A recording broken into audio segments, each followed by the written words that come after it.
Those Space People, a podcast series of casual cosmic conversations with people working on exciting space projects. Today we have Helen Tung with us. Helen is a UK trained barrister and founder of Newspace 2060.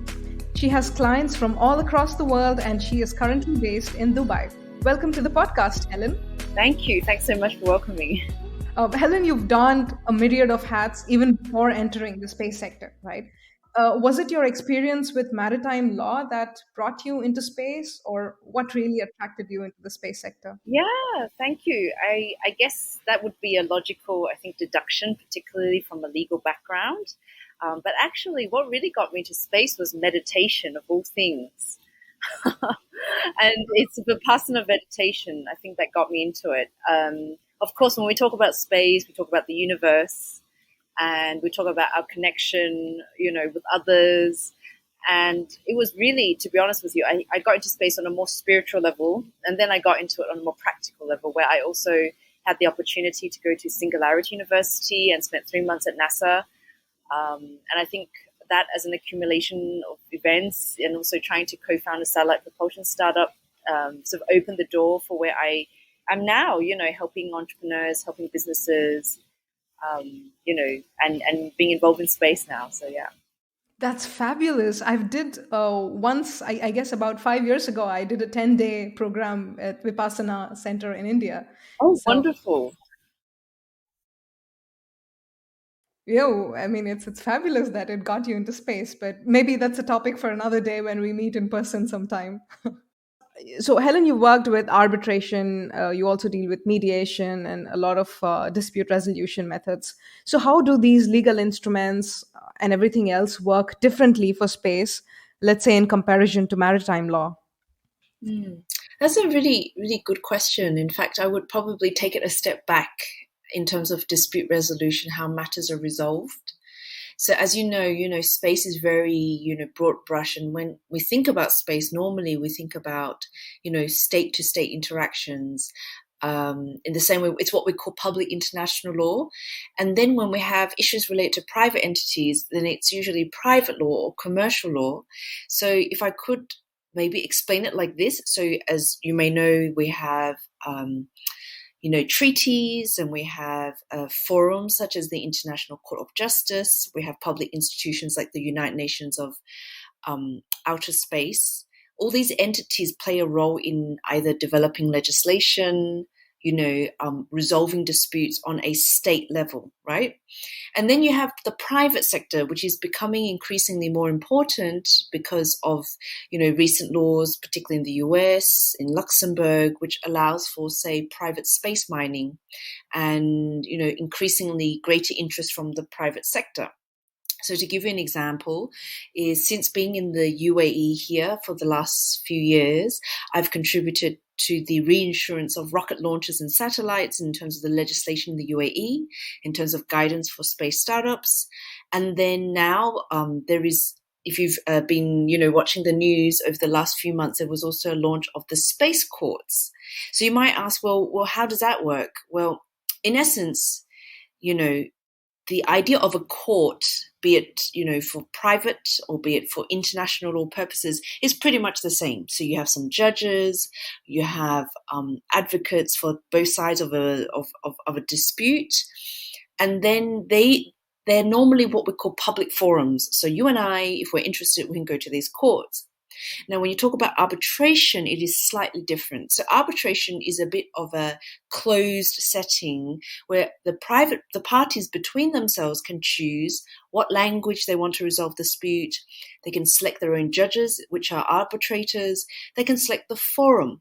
So there's a lot of active decision-making that's actually in the process of arbitration, which differs from a public setting, which is when you go to court in a public setting, you don't get to choose the judge, neither do you choose the time or date.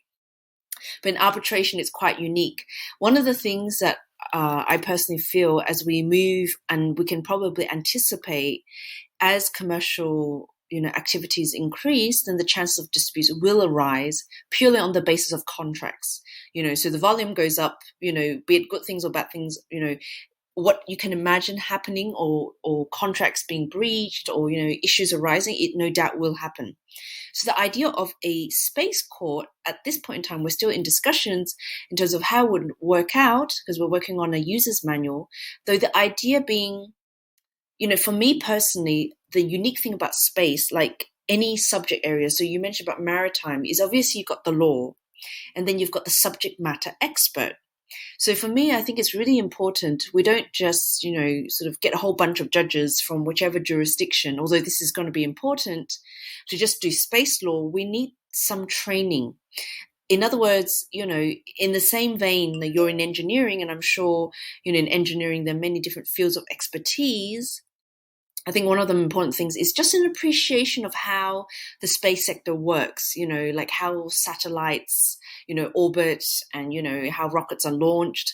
I'm dumbing it down to the basics, but I think this will be important in the same way when we look at disputes in, say, the construction courts, and different countries will have different niches, family law or commercial law cases. I think this is going to be quite important, because the nuance, between, at least from my own, understanding in space engineering from ISU, is these nuances are important. And then, of course, these judges will be most likely guided by experts. And one of the things I did think up, or believe in, actually, is it's actually useful to have maybe an international body to actually draw up these lists of experts. And they don't necessarily have to all be engineers. They could be astronomers, they could be professors. You could even have people who are concerned about, say, space debris, the climate. I think this is really important, because once a court hearing starts, to give you an idea, let's say a dispute starts, there are very certain deadlines. I use a very simple claim, let's say in the UK, or under, let's say, DIFC, you have 14 days to file a claim, 14 days to respond. If you need to apply for extensions, you do that. But, there's a very, what I call, strict timeline that sort of starts. And when you anticipate, and if I talk about arbitration, which is a private setting, but even then, when, let's say, an arbitrator is onboarded, then even the arbitrator would want to talk about timescales. Yeah. So it's like, okay, so when can I expect, let's say, 2 weeks, 3 weeks to get your claim form, whatever it is you want to claim for. I need a defense. We need to get the experts in. It's not really a good idea to scramble around to look for an expert, because it could take a lot of time. So I think having a panel, which is probably, let's say, an international panel that's recognized by all the other arbitral institutions, or be it the court system, I think that will be highly, highly useful if we're thinking about how can we resolve disputes effectively. Because, you might be aware as well, there are some jurisdictions which take longer than others, and probably to the point of ineffectiveness. And we probably don't want to do that, especially when, I think in the sector, particularly in the private space sector, where I think resolving disputes quickly is going to be really important for time and money. Helen, you've worked across multiple geographies, right? In the UK and now in the UAE, and also with clients from across the world. So, what are the differences that you've observed in how different cultures or different geographies and countries approach space? Because what's interesting is the difference in attitude towards space law or space sustainability between established players such as the US or the Europe versus the emerging players such as the UAE or Southeast Asia or Latin America. So, how do these different players look at space sustainability or space law? How do they look at it differently? Yeah. So, I think you've asked a very good question, and to probably give you an insight. As you know, the major space players are the US and Russia, and, there are great players like India and Canada and Japan and China. And so you have, I suppose you could say, what we call a legacy, right? What we can say space legacy from, the initial, what they call the space, space race, as it were. And then you've got the new players, and it's really, really exciting. I have to say, the likes of Australia, New Zealand, I think Bahamas, I think someone even mentioned to me. But there are some jurisdictions which I think are better positioned than others, and I'll use a really good example of the Luxembourg Space Agency. So they were one of the, if not a pioneering country, that launched the space resources legislation, which allows for private companies. So, okay, let me take it a step back. So if, let's say, you're a state and you have the intention of going up to space and to mine an asteroid, whilst you could probably do that, you can't take it down to Earth. Because if you bring it down to Earth, the chances are it would have to be for the whole of humanity. It might be limited to a museum, it's for some sort of, UN purpose like that. But if it's a private sector, according to the rules in Luxembourg, you can keep it. Yeah. Now, this is all in theory, because you also mentioned an interesting word, which is the environment. I can just imagine if something like this happens, the environmental groups will start protesting. You've got the commodities, financial sector probably in uproar, because how can you imagine how it would change the price of gold, silver, nickel? It would totally turn everything on its head. And we just don't know, what impact if we allow private sectors to do that. Having said that, this is exactly what, the concept of new space, and why the concept of new space is so exciting, where before you have, UN treaties, which in essence prohibits, outer space, resources, because it is for the benefit of mankind. The notion of the private sector, it doesn't restrict, the entities to that extent. So what's interesting is you're seeing a lot of developing countries, or countries like Luxembourg, and they very intelligently didn't go through the EU, because they knew the moment they probably brought it through the EU, it would take years and it would probably never come into play. But as a relatively speaking small country, they were able to decide quite quickly, yes, we want to do this and we're going to pass the law ASAP. And they were able to do that and also embrace a lot of young startups that were able to basically set up in their country. So there's also a huge financial incentive to bring the talent, to onboard the resources, to get these people to come and set up in Luxembourg, which is all very good for the economy. And you can say that the UAE is doing something similar, but they have an even greater vision. So this is all about in context of the country, yeah? So let's say in the UAE, you may have noticed over the course of the lockdown, there were a number of laws that changed, which really, really benefits the UAE. They allowed for people from overseas to come and set up, and they don't even need a job here. If they're willing or wishing to come to the UAE, let's say they want to live in a hotel apartment, but they're paid in, say, the USA, they can get a visa which allows them to live here.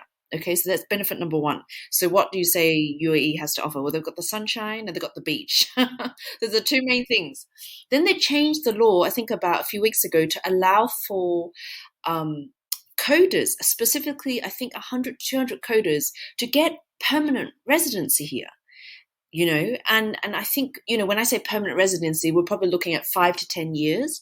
They've introduced the golden visas, which were launched about almost a year ago. So this idea of what does space have anything to do with, government policy? It absolutely does. So there's a bit of confession I need to make. So I've spent some time in Silicon Valley as I took part in the Singularity program. Everyone looks at Silicon Valley as the benchmark for startups, yeah?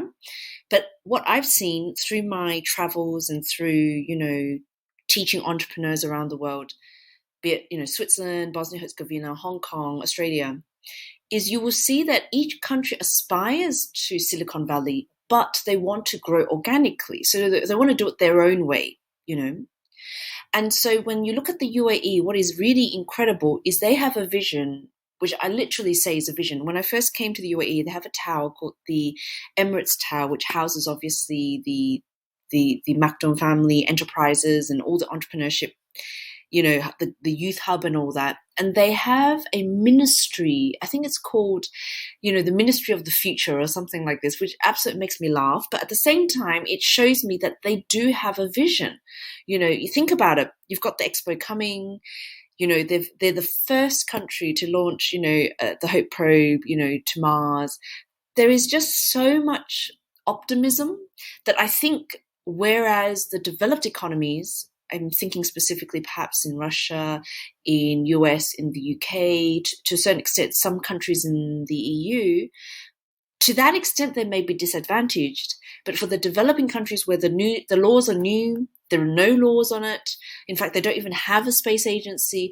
This is where it gets really exciting. I think where the resources, manpower, and willingness to really, make something of it, I think it would be, a wonderful opportunity. And then the next question you're probably going to ask me maybe, but it's very expensive to go to space. And my answer would be yes and no. If you want to do space the old way, absolutely. But I think the onset of Elon Musk and the new space movement, and I want to use the word movement because it is literally breaking down the barriers of space is hard, space is expensive, but the reverse, which is space is accessible, space is supposed to be easy, and we can do it. Now, Richard Branson probably did some groundbreaking rules because, he always talked about wanting to go to space and he finally did. And I think with the younger generation, and I'm thinking specifically of the techies, on the onset of robotics and discussions on AI and really emerging, like embracing technology, post-COVID, I think there is probably, a greater opportunity, a greater push for those that are really enthusiastic, to really give it a go. And I'm thinking specifically about small satellites. In the past, we only knew of major, 500K satellites, whilst now, and I've helped a number of startups, that's why I can also speak quite confidently, is less than 2-3 years. They can do a prototype, they can pitch it to their governments, to the accelerators, they can even get funding. And one startup I've helped with specifically is going to be basically doing their tests on SpaceX next year. And I am just so excited because you can't imagine this, 10, 15 years ago, but you can definitely imagine an entrepreneur who has no name, no significant backup, yet able to really reach the skies within a very short frame of time. So I want to say that, this is a golden opportunity for all individuals, regardless of which country or jurisdiction that you're from. And speaking of new space, right? Can you talk about the new space 2060 that you have co-founded, and why particularly 2060? Yeah, thank you so much. So actually, as I was training entrepreneurs, I really have this vision. By 2060, I would love to have had a chance to go to space. I will be about 70 something. So you can do the maths, do the calculation. And the idea behind that is, we need to have a vision. I think, part of the argument people would have is, well, we went to space. Well, Armstrong went onto the moon 50 years ago. Why have we never went back? And the true cynics would say it never happened. It was just a hoax or, it was all just in the movies. But obviously, I think realistically it did probably happen. But then after they reached the moon, there was just no incentive to go back. I have a different theory, which is we left it to the scientists. If we, let's say to everyone, this is not just for, the astronomers, the astrologists and the rocket scientists, but it's actually open to everyone. Everyone can play a role in space. I think it would change the thought and the thinking of what space actually means. So for me, the vision of New Space 2060 was very much opening up the sky and saying, look, anyone, including myself as a lawyer who had no background in space, how did I get involved? Well, I got involved from the law and policy side. And there is just so much work to be done. When I talk about insurance, whilst it might seem like a very boring subject to some, it is such a crucial subject. Just think of it this way. You have health insurance, you have car insurance, we need all this because there is a reason behind it, correct?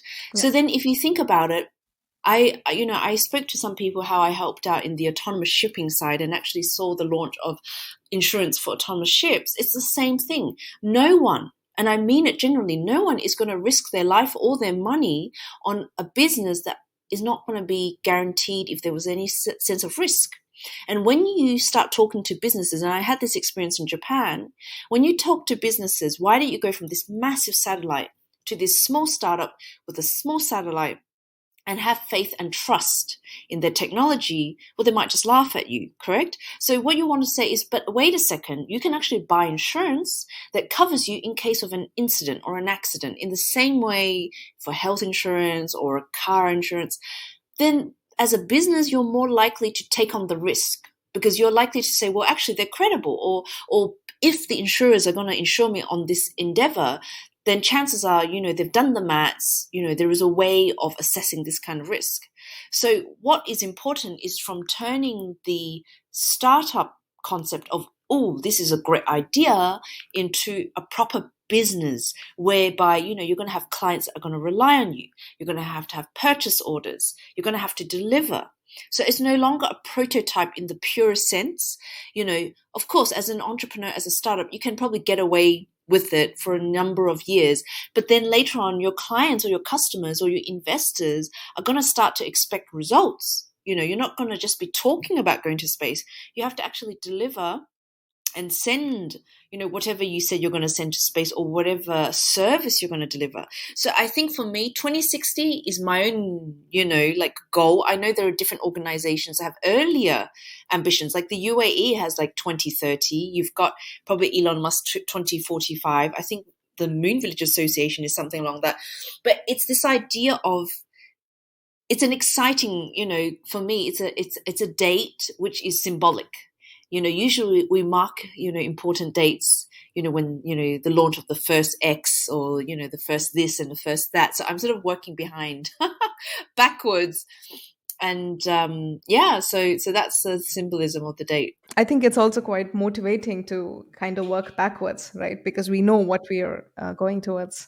Coming back to the present, right now, the space environment is quite chaotic in terms of traffic management or orbit congestion. However, this chaos in the current space environment seems quite beneficial to established players because it's good business for companies which are trying to address these problems in terms of active debris removal or in orbit object tracking, and these kind of companies are mostly located in the US or in Europe or such established countries.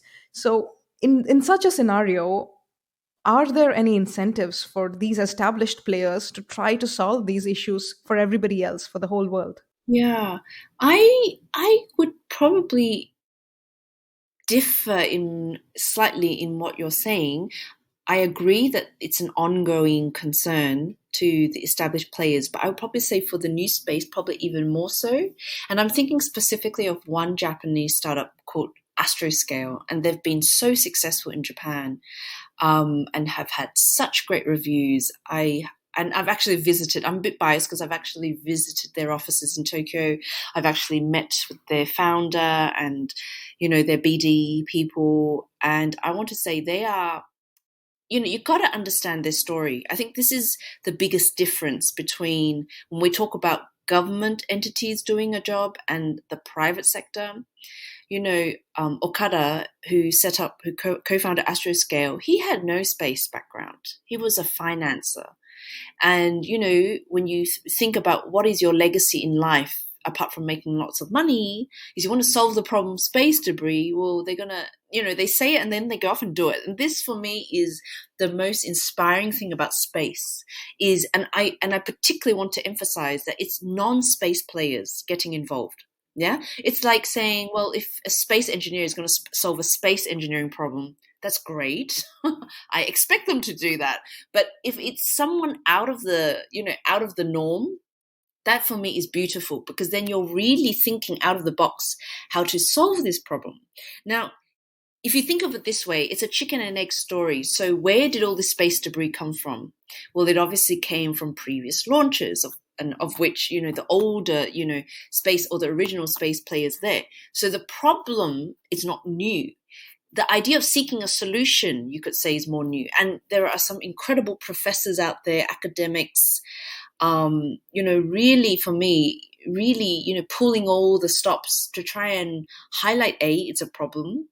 And then B, really engaging the community for a discussion.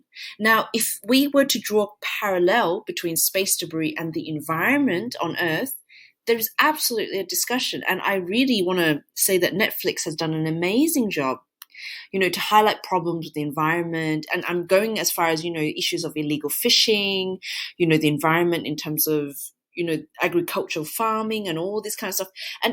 And if I were to be really philosophical, I would say it's about how conscious are we? Like I'm sure for the millennial generation, we are far more, environmentally friendly. And I think it's got a lot to do with education. It's a lot to do with the fact of social media. We're able to share, information or consequences of, let's say, of if these turtles, they start swallowing all these plastics, they're just going to die. We can actually visually see all of this, with a click of a button, and not have to wait until an actual documentary comes out, you see. So I think for our generation, there is definitely, and particularly, past COVID, this idea of, and I use this strange analogy, I actually thought that COVID was notwithstanding all the tragic deaths, I thought it was an amazing experiment to have in terms of, circular economies. Forget being in a, space module, just being in your house and thinking about how you survive and how you recycle and how you maintain your own health and well-being. It's all part and parcel of, this idea of, future human spaceflight. Yeah. So to come back to your point, I think, of course, don't get me wrong, I want, those that are concerned and interested to continue to be concerned and interested. But going back to the same problem, why have we not gone back to space? Well, we left it to the engineers, which may or may not be a problem, but definitely it wasn't going to inspire the next generation in the sense of innovative ideas, out of the box thinking. That's where there's a call for non-traditional players to come in. And it's not necessarily saying, well, the current players are redundant. Absolutely not. But rather it's more about, where are the synergies coming from? How are we able to do things differently? And I think that is where, true innovation comes in. And if I have to, just label the current, players like Blue Origin, Virgin Galactic, and then, SpaceX, that is bringing it to the public, which I think is so important. Because if we talk about space debris at a very high level, which obviously does get discussed at that level, then at the same time we lose an audience, which is everyone else, the human beings who, it's the same thing when we talk about, recycling and we talk about plastics. If people think, it doesn't matter me, yet they're the ones that are throwing all their plastic away. They're not thinking about, how do I recycle? How does this piece of plastic, this very bottle that I'm drinking, is impacting, the turtle that's, swimming in the ocean? That disconnect is what causes the problem, you see. So then if we are able to see, actually, we're all part of the problem, then, and of course, it's going to be difficult for someone to understand, how does that satellite up there in space connect with me? I always bring out the mobile phone as the example, right? People say, I have nothing. I do nothing with space. I say, look, in your mobile phone, you have a chip. This chip happens to connect to a satellite up in space. Therefore, if you have two mobile phones, you double the connection. And I think when people realize it, they're like, oh my gosh, really? So you're saying that the mobile phone is a space technology? I say absolutely. I mean, obviously, some engineer is going to correct me and say, no, actually, it's not. It's a downstream, application. But I would say, it's connected. But without that application, you're not able to use the internet. So I think sometimes, it's a bit of sharing is caring concept. Like, how do we share information and then dumb it down for people? We don't have to always go high level and sort of be very sophisticated. And I think that's the thing. We bridge the gap, like between the likes of you and me, which is, great what you're doing, because you're actually, providing a platform for people to talk about space in a very sort of down to earth manner. And then, allow people to understand, how are we part of the problem, or how are we part of the solution? Yeah. I really like your example, your idea, Helen, that downstream kind of powers the upstream. That's a great perspective. So, of course, I do agree. There are a lot of amazing new companies, new startups, new space companies that are trying to solve problems, amazing problems, and make space easier and more accessible to everyone. One thing that is being done, like one problem these new space companies are trying to solve, is the space traffic management, right? Because ideally, in an ideal world, would be wonderful to have something akin to air traffic control, which we don't really have. A well-regulated space traffic management, we don't really have that. So how do you see this evolving? Do you think it's going to be spearheaded by nation states alone, or given the increasing commercial participation, be led by some sort of a public-private consortium of sorts? And how do you see the space law evolve in both these scenarios? Yeah, yeah. Thank you so much for asking that question, because I can probably draw a parallel with autonomous shipping, and the shipping sector, where I was one of the 15 lawyers that helped develop some of the legislation, which was then passed on a national level to the IMO, the International Maritime, and then used as guidance. So the story behind that is, you imagine right now in shipping, there are shipping lanes in the same way that there are cars and there are lanes, left and right. The moment you introduce autonomous shipping, which is obviously a totally different animal, even if you think about it in terms of cars, you then ask the question, okay, so are we going to have new lanes for them? Or are we going to have separate lanes for them? How are we going to engage? Because obviously, imagine you have a driver that you see in the seat, and then you have a car with no driver. Doesn't scare the freak out of you. It's a totally different way of, understanding how are we going to engage with each other? What are the rules? What are the procedures, right? So I think the same thing is, the very, some people say you don't fix it until it's broken. So in other words, until it's a total catastrophe, something horribly wrong goes, and then someone's going to be like, right, we have to put our foot down. Because usually, actually, to be honest with you, that's how maritime rules came about in terms of health and safety. Think of Titanic. You needed a huge drowning before they realized, gosh, we needed people to sort of think about it. So I think, obviously, we don't want to wait until a huge accident happens. Ideally, the states are very proactive about it, knowing that the space players, and of course the new space actors are very proactive about it. Then I think, I think the only way actually it's probably going to really work out is when you have the public-private sector. If you've got, the UN, and you've got, a number of, major stakeholders saying this is what we're going to do, and you're gonna definitely have resistance. And then secondly, you're not going by the majority vote, right? And you see, I mean, obviously there are a lot of factors at play. And if I use maritime, I give you a really good example.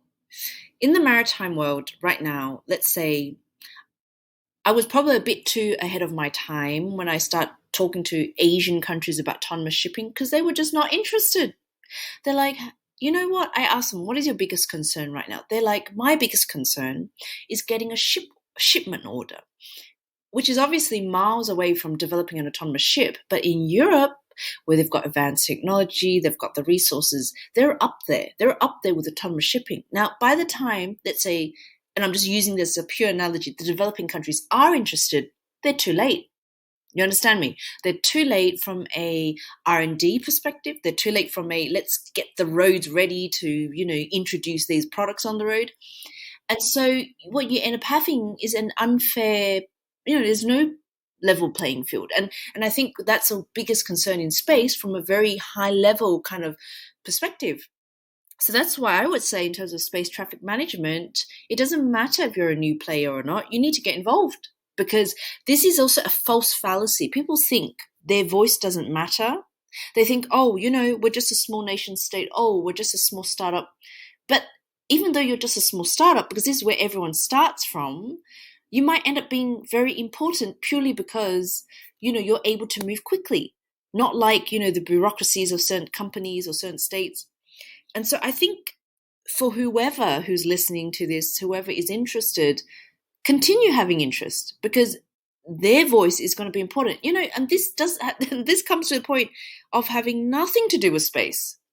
Part of the reason I also, set up New Space 2060 is I have a Telegram, which I do daily readings. I talk about energies of the day, which seemingly is not relevant, but actually it is, because it impinges on the decisions we make on our day-to-day basis. Yeah. So I'll give you an idea. Forget about space for a moment. That's also important. Let's put things in context. Yeah.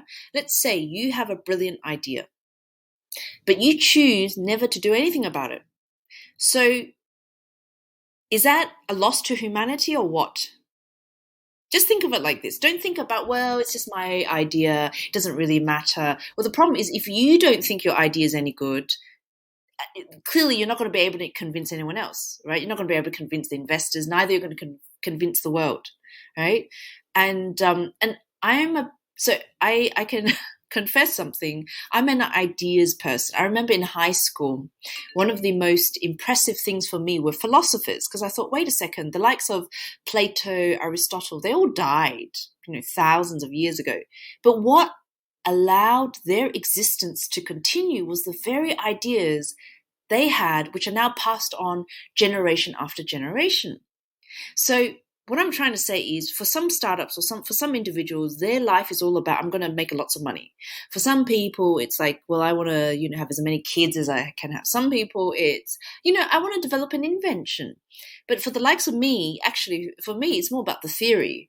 For me, it's more about, what concepts that are going to inspire others. And I would love to use the example of Gandhi. His concept of peace. And as a law student studying his autobiography or biography, his concept of peace was very original. This notion of peaceful protests, this concept of, not you exercising violence to get what you want.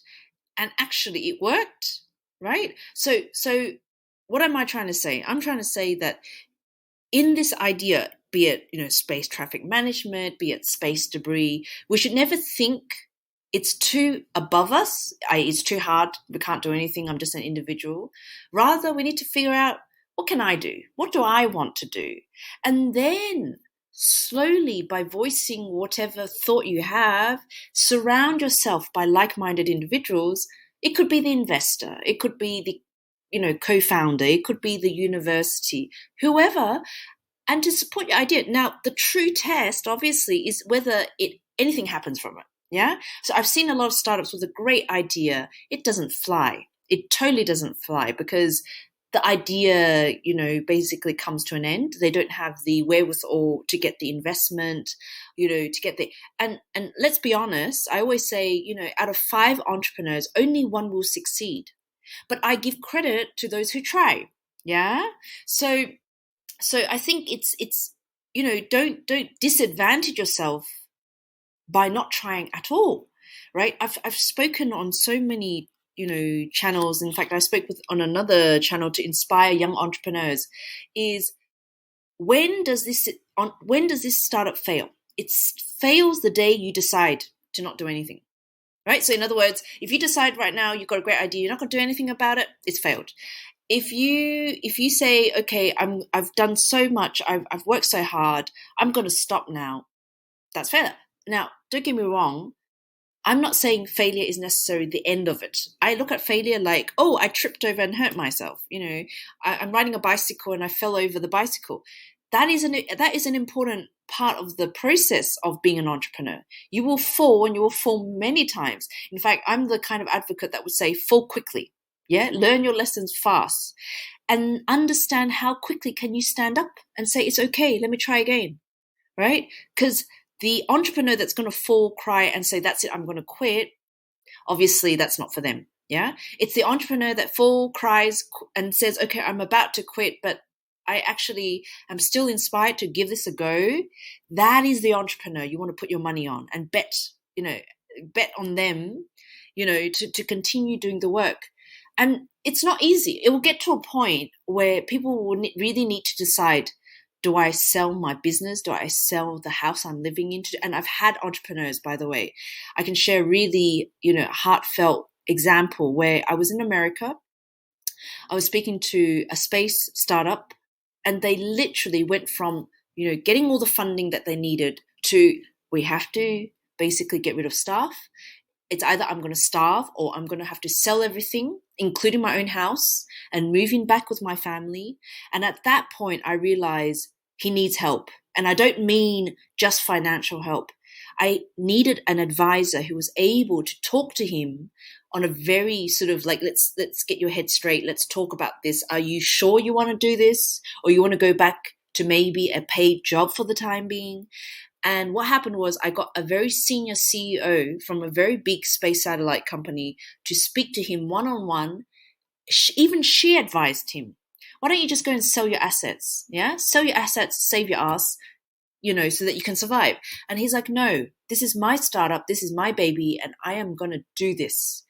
And so against all the advice in the world, he decided to do what he had to do. Now, not everyone can do that, by the way, because you obviously have to live with your consequences. He did that and he succeeded. He's still a thriving startup. So what am I trying to say? The path we take is never going to be easy anyway, right? So we might as well do it. We might as well risk it. Do you know what I'm trying to say? And this is where it gets very inspiring. That's why I love working with entrepreneurs, is because at the end of the day, it could be space. It could be any job, by the way. It could be anything. It could be, do you want to do X, Y, and Z? Just put whatever you want to put in the gap.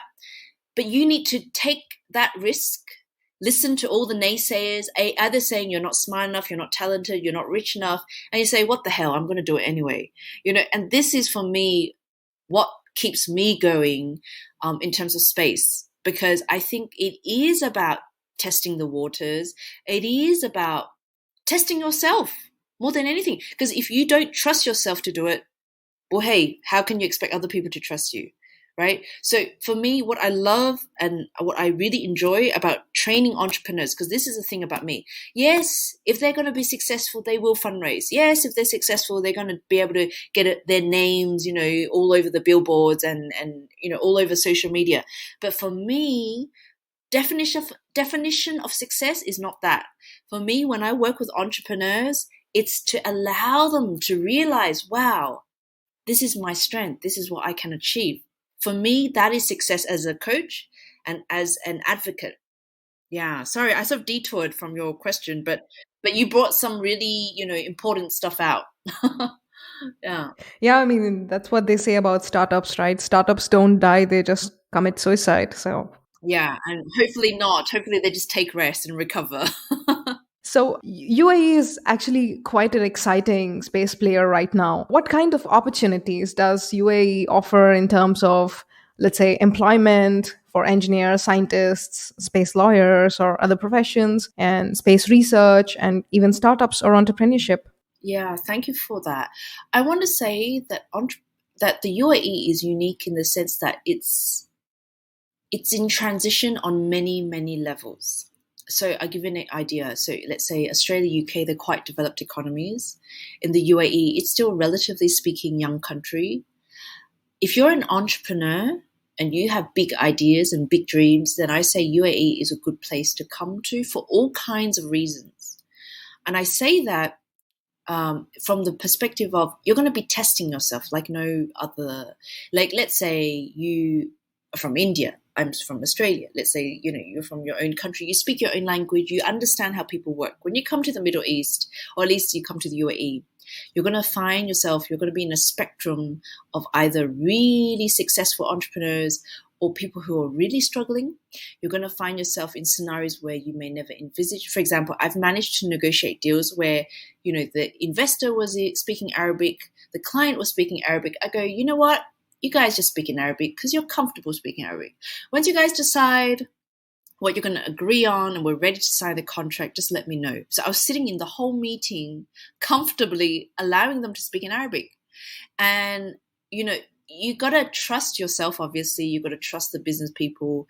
There are going to be a lot of business people out there. Let's face it, UAE is a place where it attracts businesses. And flowing from that, there are a lot of different business practices. So you can imagine, from me, coming from a Western perspective, it was a huge shock to my system. Yeah. And I mean it in the nicest possible way. You're going to have people who want to do business, be it genuinely they've got the product or the service or not. So you're going to have to be able to use your own entrepreneurship and ability to suss out, who is a real deal, yeah, and who is just all the talk, yeah. And this is really important. I mean, I would say it's important generally in life, in the business world. You know what I mean? There are some people who are probably able to sell more than sell less. I mean, I've had the good fortune of speaking to enough entrepreneurs, investors to really cut through the crap in terms of, are you really going to be able to, present? Because I'll give you a really good example. I get entrepreneurs contacting me all the time. They want me to introduce them to X investor for X amount. the first thing I ask is, do you have a pitch deck? Because that is for me like the minimum, right? If you're going to be telling me you have a serious product to sell or whatever, then show me you've invested time to present yourself. The moment they say they don't, or they, whatnot, for me, that's like next. Or for me, it's like, come back to me when you do have something serious to propose. Now, sometimes people might say, well, that's not very fair, that's not very kind, but it's only because I've had to learn through my own process. If I really want to help them, if I really want to introduce them to an investor, I'm also putting my neck on the line in terms of, is Helen being serious when she comes to approach me, or is she not? So for me, don't get me wrong, there are some really good startups, they will find their way. But the way I work is I also need to assess. And of course, you will see I also act as an introducer. I actually have my own sense of, obligation to others. When I introduce them, I'm actually spending the time well, not wasting the time. So to answer your question in a very open way, absolutely. There are opportunities, and obviously with the opportunities, there are responsibilities and there are risks. And I would say for anyone who's going to business, they obviously need to build up their business acumen. I'm speaking the younger amongst us. And then for those that come in, obviously, get your paperwork done, have proper contracts, proper negotiations. You're not going to sign your life away if you're not going to have a lawyer. I've had scenarios where people call me and they say, hey, Helen, I need you in this meeting. I need you. Well, I tell you what, if you're serious and they're serious, then the meetings need to be organized properly. Yeah, the contracts need time to be reviewed. You're not going to get a lawyer in the room and say, Helen, sign this, or can we sign this? Or I'm like, I don't know. I mean, I need to look at this, right? I don't forget for a moment how much this is going to cost you. But if you're going to ask me to do my job, then, well, we're going to have to take this home and have a look at it. Yeah, we're going to have to stress test this, on our own terms before we know whether this is going to work. We're going to have to do our due diligence, right? And we're going to ensure that if you want your ideas protected, we'll probably need like an NDA. We're going to have to question whether, have you got all your IP, sorted out. So there's a lot of things where I think is a false fallacy. Entrepreneurs think, right, we have to hit the road running. And of course they work 100 hours a day, but they might lose it all if they're not understanding, gosh, if I'm just going around town telling everyone my ideas and I'm not signing NDAs and I don't actually have a patent on this, you can actually lose your business. Well, forget lose the business, lose your idea and lose the business overnight. And that would be a very sad story to go around town talking about, but that would be the price you paid, i.e. your lesson for learning how to, become an entrepreneur. Because what is the difference between entrepreneurship to business? In the real business world, it's not easy. There will be people who are less than genuine that want to take your business idea or compete with you. But as an entrepreneur, you are blessed because there are so many resources and there are so many genuine people out there who want to help you. Even the investors. The investors know what they want is they want investment upon return, but they want you to succeed. Yeah. So this is also part of the equation. So as an entrepreneur, you are blessed with all these resources that you've got to optimize on it. So, for example, if you know that you want to be successful, then you do your own due diligence. I want to have the best lawyer that's going to work with me. I want to have the best XYZ that's going to work with me. Don't shortchange yourself by going with the cheapest or the fastest or, So the sound business acumen is really, really important alongside the genius who is there developing the technology. And this we can definitely have a separate conversation because I've, in my own experience, worked with enough engineers who think they're God sent. Because of course, with the engineering skills they have, they're able to develop a lot of things. I want to share with you, actually, I wrote a chapter on AI technologies, which is a second report, especially for engineers, which I did as a project with UNESCO. Yeah. And what is interesting is in my conversations with experts, they tell me, yes, engineers think they can do this, this, and this, and this, and this, which is true, but obviously they don't exist in a vacuum, right? So you pull them down to reality and earth. You've got to deal with us, the likes of lawyers, the likes of, maybe other academics or experts in the fields, to ensure this thing, this very technology you're talking about, actually can be commercialized for a start. It can actually be, utilized in a way that's not exploited. I mean, obviously, for a lot of technologists, they don't care. They're like, well, if my technology goes out into the world and it serves the world, I'm talking now open source, and I'm thinking more of software than hardware. Of course, that's important. That's also part of the idea of, humanity, consciousness, and legacy. But if you want to bring food onto the table, if you want to ensure that, people don't just use, I mean, obviously it depends on your usage, but let's assume for a moment that you really want to bring this business to life, like Microsoft, and you want to protect your interests, then that's where, it's no longer a school project. Yeah, it's no longer a university project. So I'm just going one step further, only because, in the Middle East, it's the safeguards that you might have, let's say in America or in the UK, it's not there. So that's why you have to be smart. So why am I saying this? I'm not saying this to deter anyone. On the contrary, it's the opposite. Because the opportunity is so great that you don't want to miss out, you want to be even smarter as to how you want to do it. So you don't wait for a problem to arise and go, oh shit, I need to talk to a lawyer. You'll be like, let me just talk to a lawyer. Let me just get my health checked right now, before I need to, So I would say, yes, come to visit the UAE, come do online, research. And there are so many incentives out there that you don't want to miss out. Of course you don't want to miss out.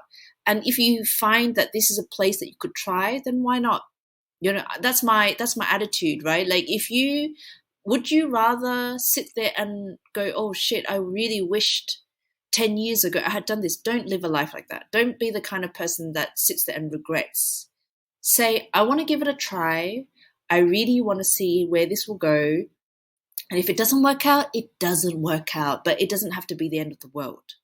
This for me is really important as an entrepreneur, because I have seen many entrepreneurs that have been bitten, twice shy, and then they kick the tin and then they become, I don't want to say like Scrooge, but very negative energy. I think the one thing about entrepreneurship is there's a lot of positive energy. If there are bad experiences, share, learn from it, pick yourself up, and then try again. And, the wonderful thing about entrepreneurship is we have so many different roles we can play. You can play the accountant in the back office. You can play the marketing person. You can play the CEO. You find a role that suits you, that works for you. And of course, if you don't want to be part of an entrepreneur, organization, you just want to work in a stable, 9-to-5, established organization, that's fine as well. Everyone's got a role to play when it comes to space. So I wouldn't necessarily, think it's only entrepreneurs that are the shining armor. But of course, they have to do the heavy lifting. But then I think everyone has a other role to play, which is also important for the ecosystem. Completely agree. We need different kinds of people doing different kinds of things in different roles to take the ecosystem forward.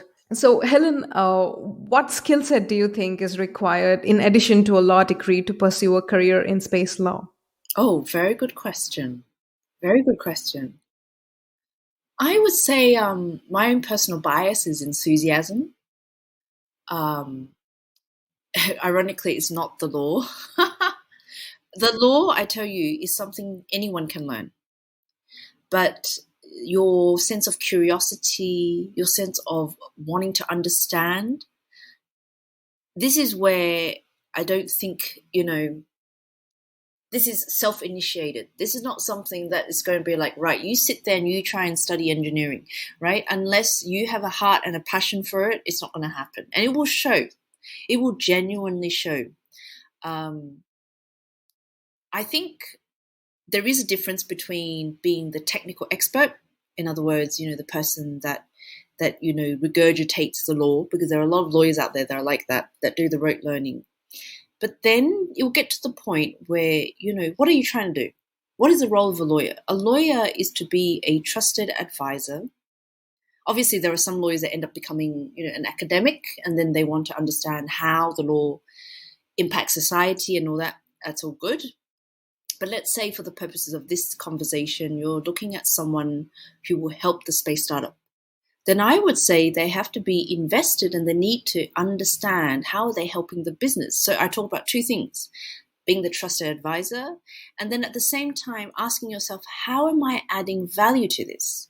right? So there's no point being the smart lawyer in the room and say, well, I know the law, but you're not helping the business. Then that's just pointless. That's just a waste of everyone's time and money. The investor, and this is where obviously I'm speaking very specifically to the space lawyer or the aspiring space lawyer, is that you've got to think, how am I adding value? So I'll give you an idea. I got into maritime law on autonomous shipping because I was actually working on a PhD on piracy. So I was actually tackling a real situation of how do we deal with pirates. The autonomous shipping came about by accident, by default of me trying to solve the problem of piracy. So take it one step back. What is the problem with piracy? It's illegal fishing. It's the hijacking of ships. It's the kidnap and ransom. I then thought, well, what if there was no one on the ship? You see the logic now. So then I thought about autonomous shipping. When I explored autonomous shipping, I was like, oh my gosh, there's a whole world out there I haven't even looked at, right? And then when you look at that, then you start looking at things differently. Then you start realizing, wait a second, there's no law on this. In fact, there's no procedures on this, and it becomes very interesting. And then that's when you find a niche for yourself and you get involved, right? So how can I say, right now at this point in time, there is going to be so much opportunity, not just for lawyers. I'm talking about the whole umbrella concept of emergent technologies, right? I'm talking about AI. I'm talking about, basically what you guys as engineers are going to develop. Think about it, right? Let's say you get very excited with the technology. And I've done, by the way, if you're interested, I've done a talk at a conference called Rise of AI, where I spoke in front of 500 engineers. And I spoke about future legal cases, not space related, but technology related, and how we're going to deal with that. And I posed the question back to the engineer, right? So let's say you develop an amazing technology that's able to do X, Y, and Z. Flowing from that, you either do it for the good or you do it for the bad. Now, I'm not the kind of person that says, well, like a pen is just a pen. It's neither good or bad. It depends on your intention and how you use it, right? You can use the pen to write a lovely essay. You can use a pen to try and stab someone. So it's a similar thing, yeah?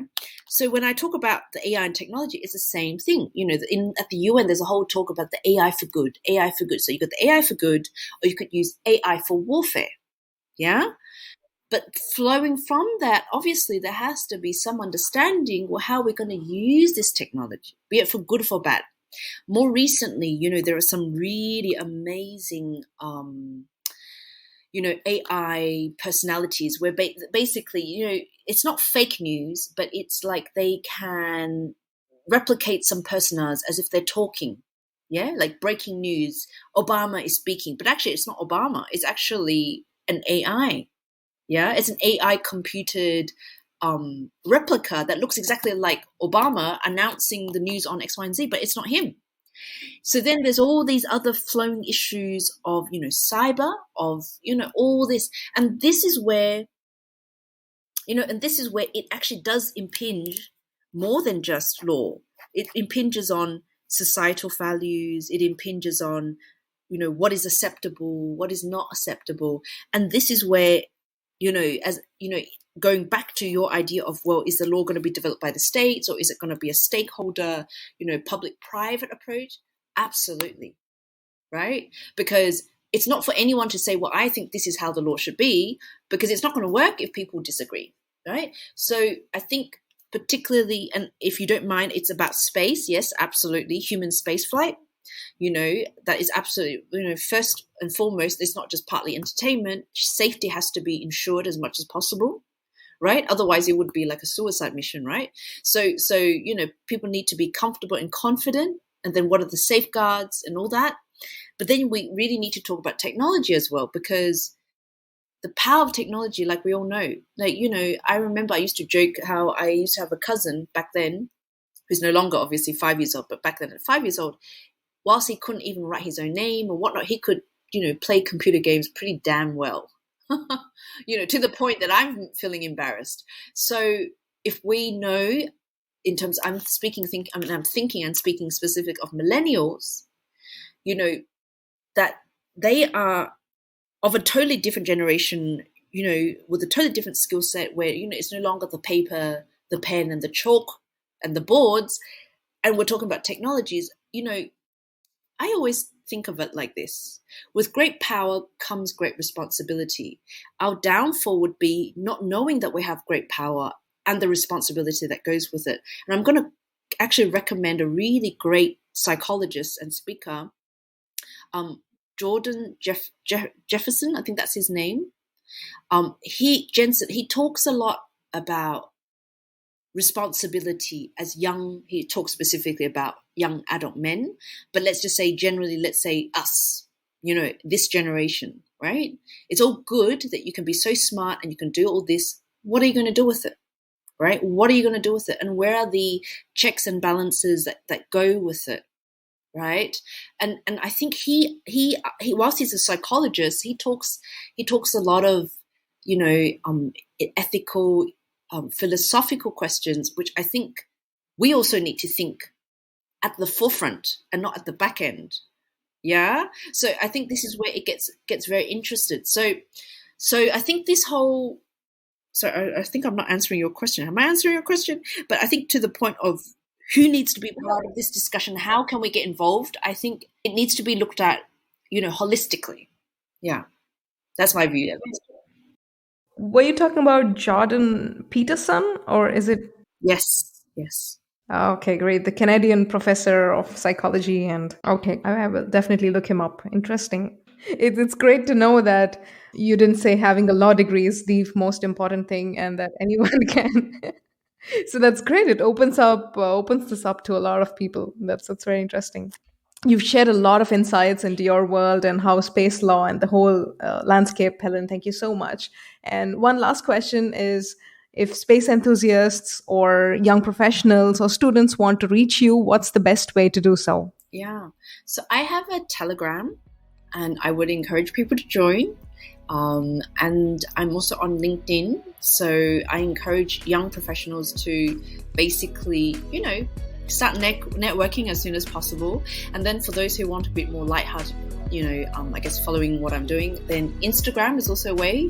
It's newspace 2060.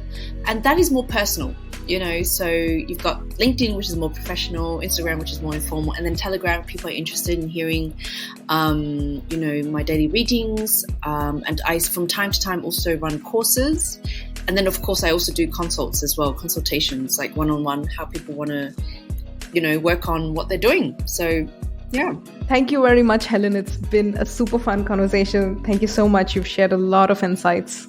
Thank you. Thank you so much as well. I really appreciate the opportunity to be here on your show.